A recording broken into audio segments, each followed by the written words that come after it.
ভাই, এই রোনালদো থামবেন কবে? বছর বদলায় তবু তার গোল করার ক্ষুধা বদলায় না। বছরের শেষটাও রাঙালেন গোল দিয়ে। সব মিলিয়ে ২০২৫ সালটা কেমন ছিল রোনালদোর জন্য? অর্জনের খাতায় বা কি কি যুক্ত হলো আসুন জেনে নেই।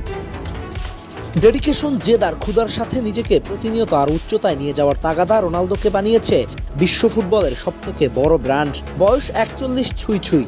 যে বয়সে অনেকেই বুট জোড়া তুলে রাখে, সে বয়সেও তরুণ খেলোয়াড়দের সাথে পাল্লা দিয়ে প্রতি মৌসুমে করে যাচ্ছেন একের পর এক রেকর্ড।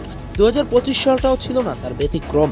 সৌদি প্রো লিগে এবছরের শেষ ম্যাচে, নিজেদের ১১তম ম্যাচে আল ইত্তেফাকের সাথে ২-২ গোলে ড্র হওয়া ম্যাচে গুরুত্বপূর্ণ একটি গোল করে বছর শেষ করেন ক্রিস্টিয়ানো রোনালদো। ২০২৫-২৬ মৌসুমে সৌদি প্রো লিগের একমাত্র দল হিসেবে এখনও অপরাজিত রয়েছে আল নাসের।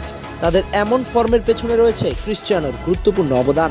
আজকের ম্যাচে গোল করার মধ্য দিয়ে ২০২৪-২৫ মৌসুমে সৌদি প্রো লিগে রোনালদোর পরিসংখ্যান দাঁড়ালো ১০ ম্যাচে ১৩ গোল এবং ১টি অ্যাসিস্ট। নতুন সিজন, নতুন পরিবেশ, সবকিছুর সঙ্গে মানিয়ে নিয়ে শুরু থেকেই গোল করে যাচ্ছে